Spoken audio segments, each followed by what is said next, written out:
Suddenly, it's 7th Sunday of Easter, the last Sunday. At ngayon po itampok ang Ascension Sunday, yung pag-akyat ni Jesucristo sa langit. At anong implikasyon nito sa buhay natin? Magandang araw po sa inyo lahat. Ako po si Father Arloyat SVD ng Christ the King Mission Seminary. Tampok po sa araw na ito ang kabataan po or YES community ng Oasis of Love Catholic Charismatic Community. At ngayon po ninyo, yung wisdom ng mga kabataang ito patungkol po sa pag-akyat ni Jesucristo sa langit. Tungayan po natin ang liturgical Bible study. A blessed day to all of you there watching Family Catechesis using liturgical Bible study. And we are from the YES Ministry or the Youth and Singles Ministry of the Oasis of Love Catholic Charismatic Community. Kami po ang makakasama niyo ngayon upang pag-aralan ng mga pagbasa ngayong ikapitong linggo ng muling pagkabuhay ni Jesus. Para mga kapatid sa pananampalataya, kami samahan ninyo na damhin at pagnilayan ng mga pagbasa dito ni Jesus, ang pagmamahal niya. Para po sa pambugan ng panalangin, tayo ipangungunahan ni Brother Eman.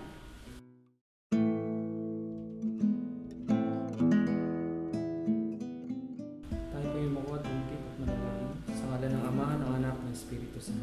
Amen.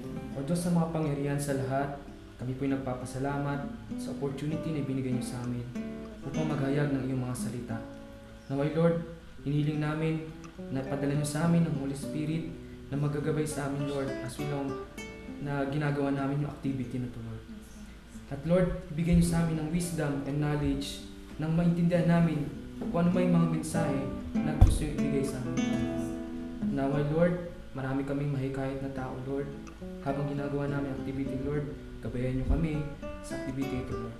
At sana, Lord, i-bless yung bawat isa sa amin, ang magbibigay, ang magpapacilitate nitong Bible study, Lord.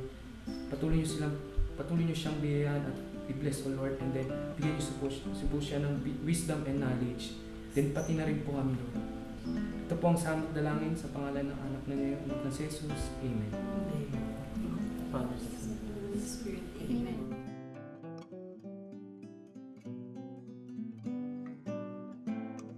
A reading from the Holy Gospel according to Saint Mark. Glory to you, O Lord. Jesus said to his disciples, "Go into the whole world and proclaim the gospel to every creature. Whoever believes and is baptized will be saved. Whoever does not believe will be condemned. These signs will accompany those who believe. In my name, they will drive out demons. They will speak new languages. They will pick up serpents with their hands, and if they drink any deadly thing, it will not harm them.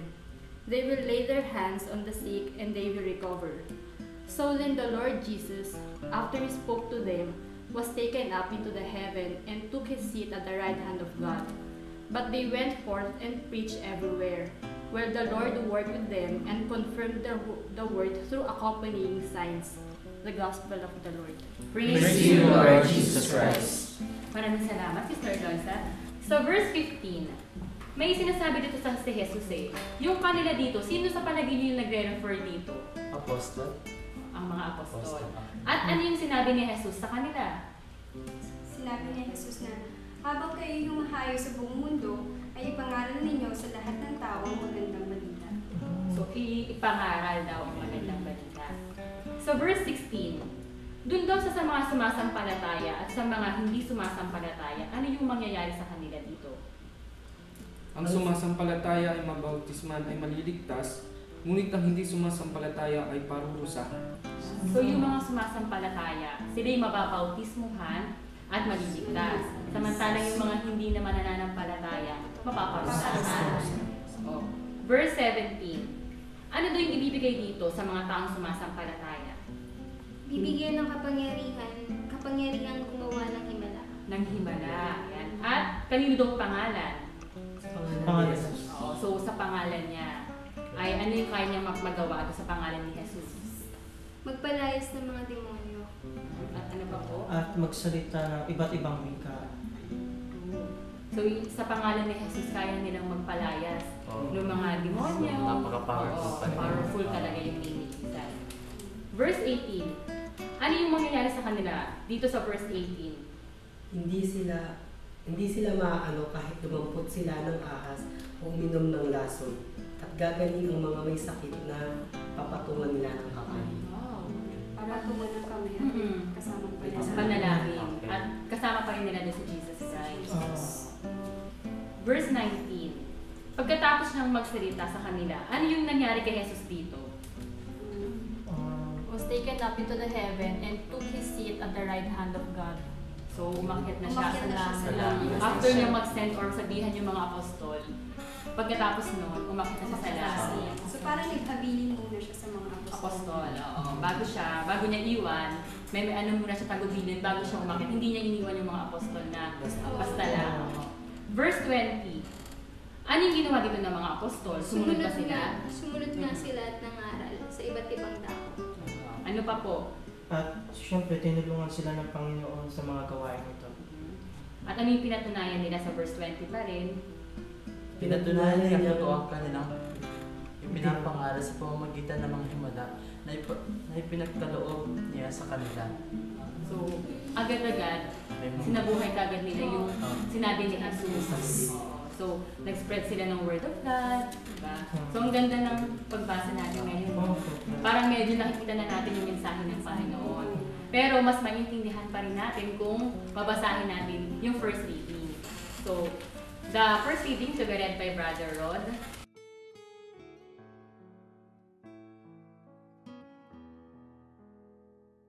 The first reading is taken from the Acts of Apostles. In the first book, Theophilus, I dealt with all that Jesus did and taught, until the day he was taken up. After giving instructions through the Holy Spirit to the apostles whom he had chosen, he presented himself alive to them by many proofs after he had suffered, appearing to them during 40 days and speaking about the kingdom of God. While meeting with them, he enjoined them not to depart from Jerusalem, but to wait for the promise of the Father, about which you have heard me speak. For John baptized with water, but in a few days you will be baptized with the Holy Spirit. When they had gathered together, they asked him, Lord, are you at this time going to restore the kingdom to Israel? He answered them, it is not for you to know the times or seasons that the Father has established by his own authority, but you will receive power when the Holy Spirit comes upon you, and you will be my witness in Jerusalem, throughout Judea and Samaria, and to end of the earth. When he had said this, as they were looking on, he was lifted up, and a cloud took him from their sight. While they were looking intently at the sky, as he was going suddenly, two men dressed in white garments stood beside them. They said, Men of Galilee, why are you standing there looking at the sky? The Jesus who had been taken up from you into heaven will return in the same way as you have seen him going into heaven. The word of the Lord. Thanks be to God. Maraming salamat, Brother Rod. Ngayon, himayin naman po natin ang mga pagbasa. Brother JR, kanino daw po itong sulat na ito? Sa verse 1. Sa aking unang aklat ay isinalaysay ko ang lahat ng ginagawa at tinuturo ni Jesus buhat sa pasimula. At hanggang sa araw na siya umakyat sa langit. Bago siya umakyat, ang mga apostol na kanyang hinirang ay pinagbilinan niya sa pamamagitan ng kapangyarihan ng Espiritu Santo. So itong aklat na ito is si Lucas at sulat niya kay Teofilo. So yun yung binasa ni Brother JR, sinalaysay niya lahat ng ginawa at itinuro ni Jesus pasimula hanggang sa araw na siya ay makaakyat sa langit. Yan. Verse 3. Yan. Sa loob daw ng 4 na araw, ano yung nangyari dito? Sa loob ng 40 araw pagkatapos ng kanyang pagkamatay, maraming ulit siyang nagpakita sa kanila at pinatunayan niyang siya'y talagang buhay. At sa kanila pa daw siya nagpakita. Yun. Siya'y nagpakita sa kanila at tinuruan niya tungkol sa paghahari ng Diyos. So, nagpakita rin siya doon sa mga tao. Oo. Parang pinano niya yun, spread niya yung word of God. Yan, parang pinakilala niya siya doon sa mga tao. Yan. Brother Eman. Yan. Samantalang kasama pa nila, ano yung binili ni Jesus dito? At samantalang siya kasama-sama pa nila, kanyang tinagubilan sila.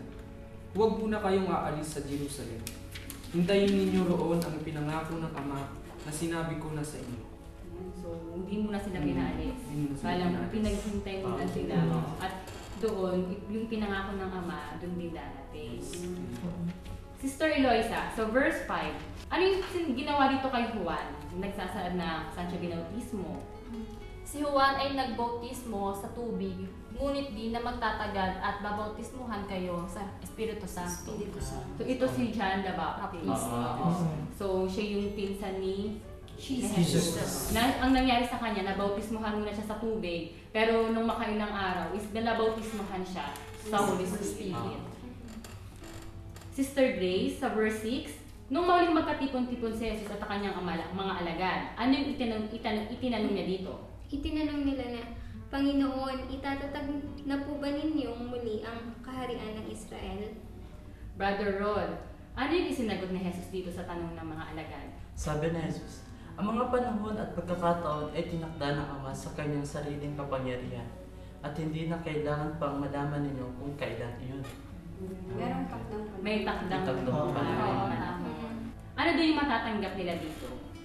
Sabi niya, tatanggap kayo ng kapangyarihan pagbaba sa inyo ng Espiritu Santo at kayo'y magiging mga saksi ko sa Jerusalem, sa buong Judea at Samaria at hanggang sa dulo ng daigdig.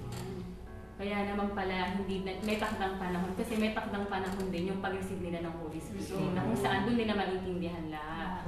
Eh nung maganda, di ba nakita natin, sa buong Judea, Samaria, dulo ng daigdig. So, ang laki ng missions na. Buong mundo.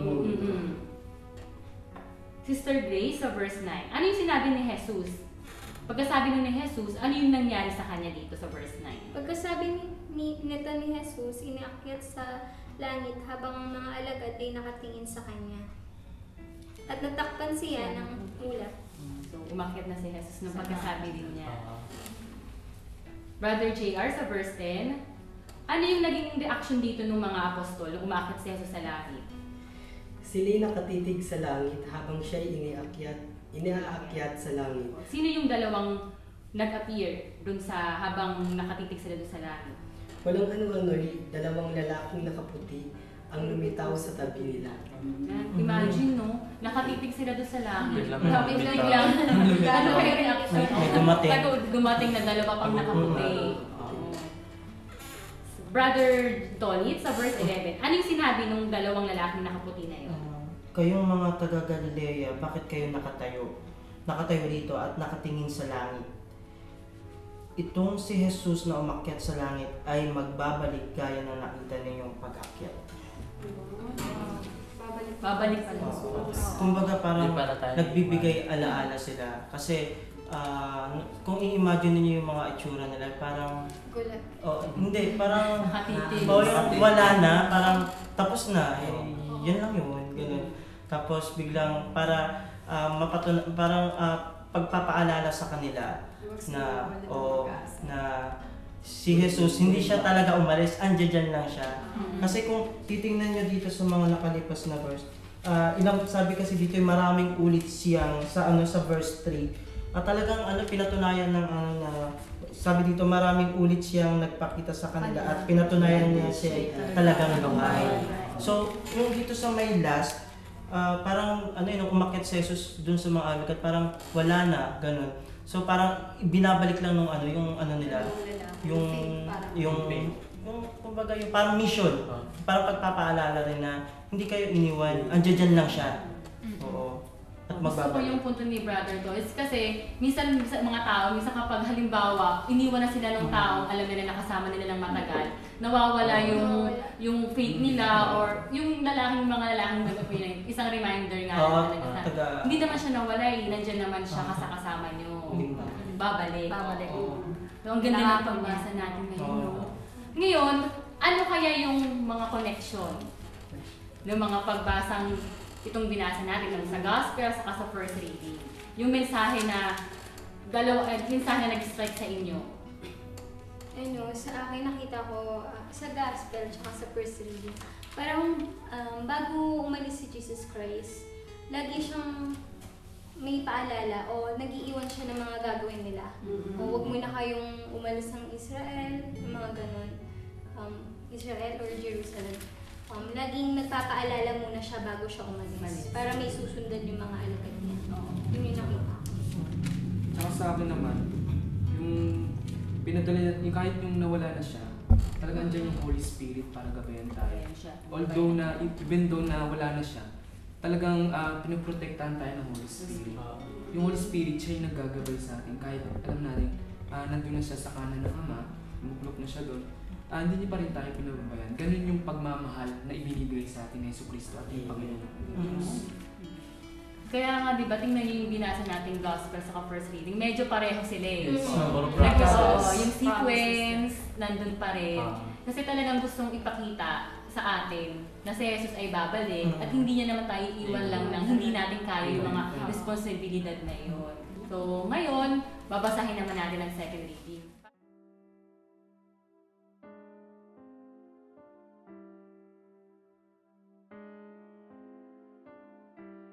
A reading from the first letter of St. Paul to the Ephesians. Brothers and sisters, may the God of our Lord Jesus Christ, the Father of glory, give you a spirit of wisdom and revelation resulting in knowledge of Him.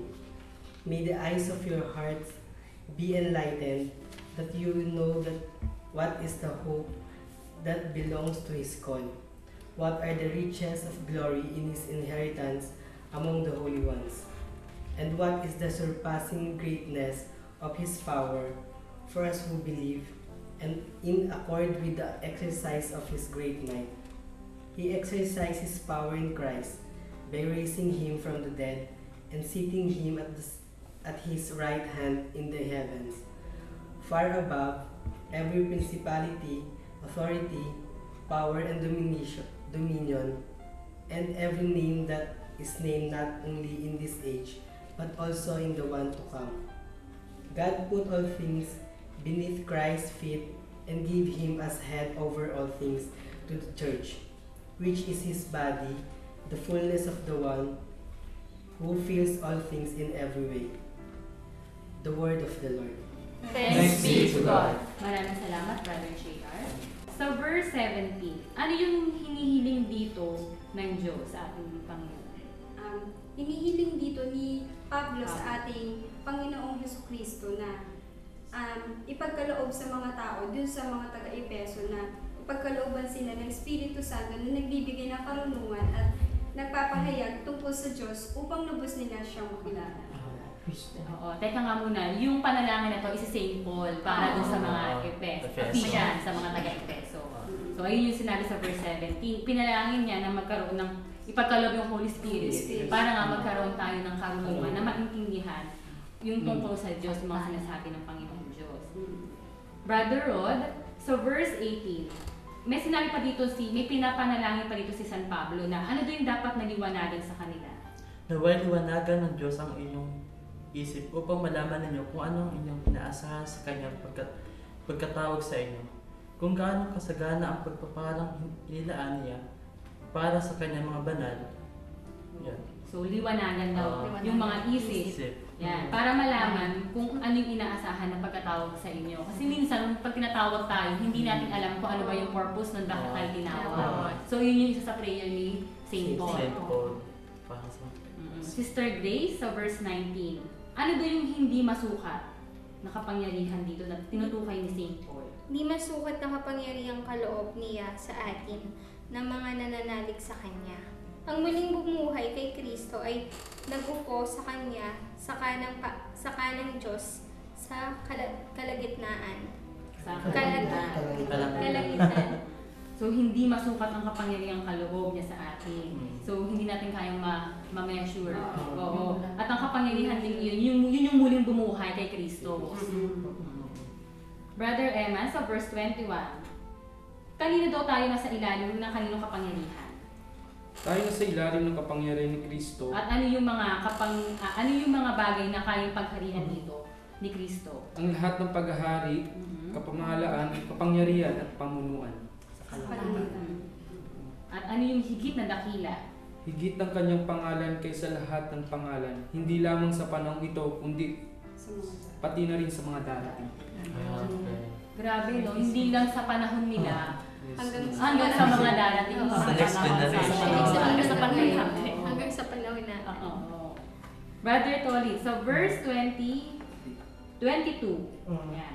Ano yung, kanino daw ipinapailalim dito ng Diyos?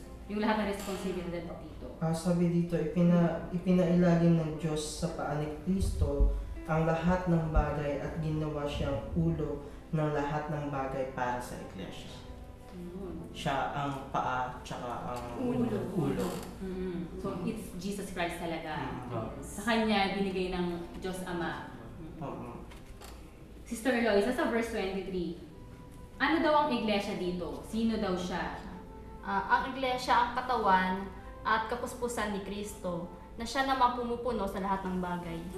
So, si Jesus Christ pala, ang iglesia, ang katawan. Diba? Siya rin yung ulo, siya rin yung paa, and then siya rin yung katawan. Pwede rin naman tayo yung maging templo ng katawan ni Jesus. Kasi kasama din tayo. Yun nga dito, sabi dito, yung siya yung ulo siguro, kumbaga sa kanya lahat, wisdom, everything. Tapos yung paa, siguro service tama sa iglesia. Oo. Tapos yung iglesia, kasi dito sabi iglesia, ang katawan at kapuspusan ni Kristo na siya naman pumupuno sa lahat ng bagay. Kumbaga siya yung parang tahanan, kasi nandoon na lahat. Parang ganun ba? Yun yun, tama. Pero sa kabuuan, si Jesus pa rin. Si Jesus lahat. So, ang ganda ng mga pagbasa natin ngayon. Naintindihan na natin. Talagang, nakita na namin na nag-strike na message sa akin eh. So, ngayon, ano yung nakita nating connection ng tatlong pagbasa? Ano yung mensahe ng Panginoong Diyos na gusto niyang ipalabas ngayong araw, ng ikapitong araw or linggo ng muling pagkabuhay? Sa akin, dugtungan ko lang yung sinabi ko kanina. Bali dun sa first reading at second reading, yun nga, si Jesus Christ, bago siya umakyat sa langit, yun, sinabi niya na dun sa mga alagad niya, yung mga dapat nilang gawin, para alam mo yun, may sinusundan sila. Tapos dito naman sa second reading, nakita ko na habang sumusunod sila kay Jesus Christ, dapat parang si Jesus Christ pa rin yung maging ulo at paa nila sa paglilingkod nila sa Panginoon. Parang yun yung nakita ko. Ang gandang connection, no? Kasi yun nga, hindi mo alam kung paano mo gagawin. Pero nung binasa natin second reading, si Kristo lang pala dapat natin isa puso para makagalaw tayo or magawa natin yung mga mission na yun. Parang hindi sila iniwan na, sige, kayo na bahala dyan. Parang hindi ganon. Andun pa rin yung guidance niya. Saka reminded yung kay St. Paul na ikaw, si Jesus ang ulo at paa, kaya magagawa natin lahat. Sino pang may connection? Brother Eman. Tungo ko lang yung sinabi ko kanina, no? Sa Holy Spirit. Ayan. Kasi sa lahat ng ating gagawin, dapat inihiling natin yung paggabay ng Holy Spirit. Kaya ng mga apostol, talaga nagpipray sila, nagdadasal sila. Although hindi nila kasama si Yesu Cristo, ginagabayan pa rin sila ng Holy Spirit. Yung sa Gospel sa first reading. Dito naman sa second reading, sinabi dito, may iba pa palang yung paggabay ng Holy Spirit. Sinabi dito yung karunungan. Kasi hindi mo maintindihan ng isang bagay kung wala itong espiritu ng karunungan. Yung wisdom and knowledge na yun. Kaya, di ba, bago tayo mag-pray, nihiling natin yung wisdom, yung Holy Spirit na tayo gabayan sa activity na to. So, kagaya na yun, si Yesu Cristo, siya yung pinadala niya pa rin yung Holy Spirit sa mga apostol para habang naglalakbay sila, habang nagpipreach sila all over the world, sa daigdig, kasama nila yung Holy Spirit. And at the same time, alam nila na kasama nila si Jesus Christ sa lahat ng pupuntahan. Kaya pala nung mababalik natin doon sa binasa natin sa first reading, kaya pala may takdang panahon kung kailan malalaman. So dito nasagot sa second reading. Kaya yung sinasabi nga ni Brother Emma na yung Holy Spirit pa rin talaga yung magdadirect sa'yo. hindi ka dapat magmamadali na gawin mo yung isang misyon hanggat hindi pa sa'yo nabibigay ni Lord yung Holy Spirit. Yes. Ayan. Amen. Tsaka dagdag ko na din syempre, hingin yung paggabay, tsaka huwag makakalimot na andiyan siya lagi para sa atin. Oo, kasi sabi nga niya dito sa sa second reading, hindi siya umalis na na wala lang, ibinigay niya yung Holy Spirit, sabi nga ni Brother Eman. Tsaka yung dito siguro yung pagpapaalala sa atin na na andiyan lang siya, lalo na sa sa pagsiserve siguro, no? Huwag makakalimot, hingin ang Espiritu Santo, tapos buhay ang Panginoon. Hindi siya nawala. Tama, kasi hindi naman ibig sabihin na ang pag-akit na sa langit, meaning nawala na siya. Parang start pa lang yun sa mga apostol niya, sa alagad niya, doon sa mission na binigay niya. Nawala na nga na si Jesus, pero nandiyan pa yung presensya niya. Saka napakabigat ng inaatas niya, hindi lang dun sa mismong lugar, kundi buong daigdig. Diba? Ang ganda ng mga connection natin. Tumbok na tumbok lahat ng mensahe ng Panginoon. Tugtong ng tugtong. Oo, talagang may connection.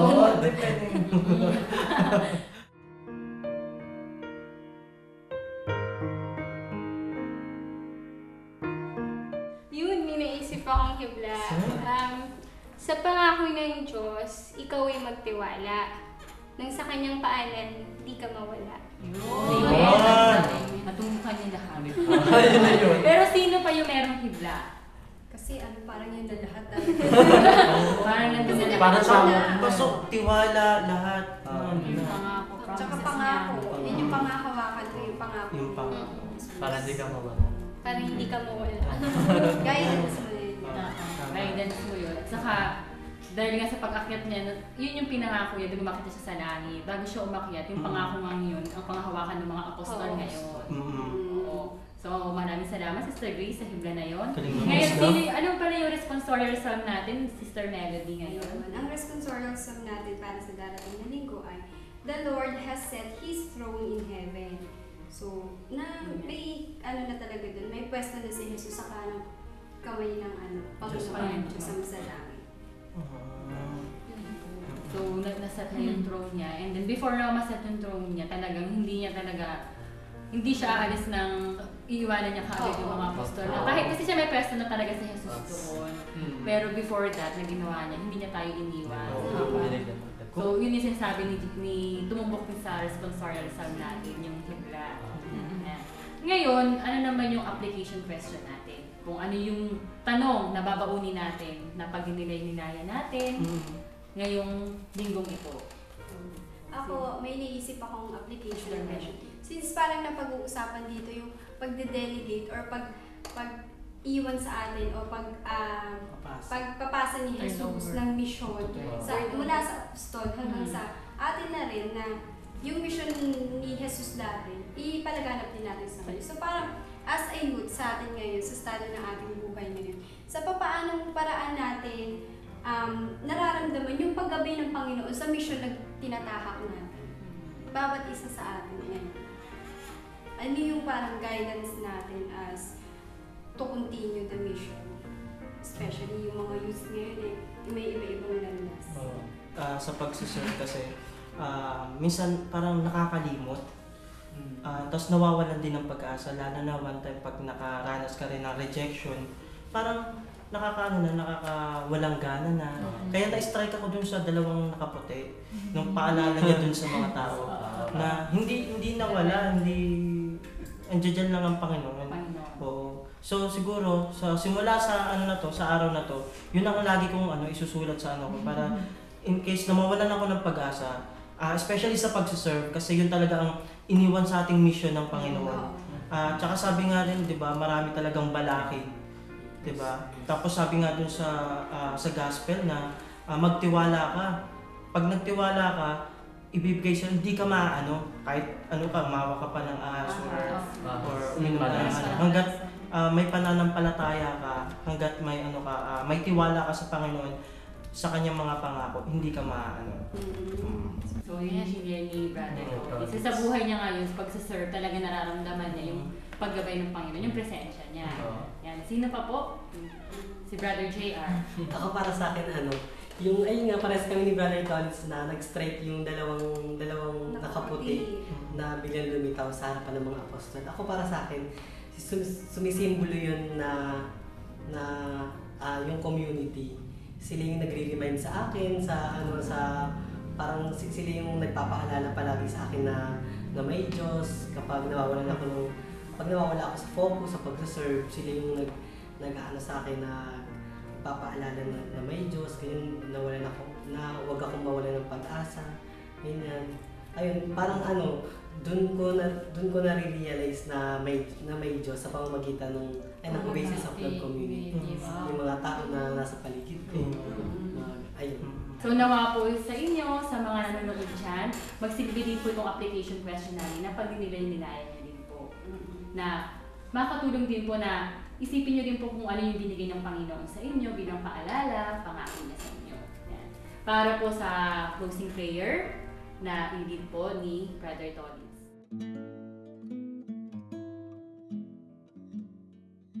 Brothers and sisters, let us put ourselves in the presence of God, in the name of the Father, Son, and the Holy Spirit. Amen. Panginoon, napakarami pong salamat sa mensaheng inihayag niyo sa amin. Panginoon, marami pong salamat sa wisdom na ipinagkaloob niyo sa araw na to, sa pag-aaral namin sa inyong mga salita. Kung wala pong Holy Spirit na ibinaba niyo po sa amin sa mga oras na to, hindi po namin maiintindihan ang inyong mga pangako, ang inyong matatamis na salita, ang mga bagay na makakapagligtas po sa amin sa kamunduhan, Panginoon. Panginoon, bilang po inyong sundalo, bilang inyong tagapagsilbi, Panginoon, kami po ay nananalig sa inyong pangako na hindi niyo po kami iniwan kailanman. Kayo'y nandiyan lang, kinagabayan kami, Panginoon. At marami pong salamat sa inyong pagpapaalala sa bawat isa sa amin na ang pagsisilbi namin sa inyo ay may katumbas na blessing sa bawat isa. At ang inyong Espiritu Santo ang bahalang gagabay sa amin upang maihayag din po namin sa iba ang inyong mga salita. Panginoon, maraming salamat po sa pagmamahal niyo sa amin bilang isang mabuting pastol para sa amin. At magsisilbi din po yun na maging isa din po kaming mabuting pastol para po sa mga kapatid namin, lalo na po sa mga nawawala na po sa kanilang mga landas. Panginoon, marami pong salamat sa inyong anak na si Jesus, at kami po'y kanyang iniligtas, at kami po'y kanyang binigyan ng pag-asa sa buhay. Marami man po kaming problema, pero hindi po yun magiging dahilan para hindi po kami makapagselfie sa inyo. I love you, Panginoon. At idinadalangin po namin sa ngalan ng inyong anak na si Jesus. Amen. Sa ngalan ng Ama, ng Espiritu Santo. Amen.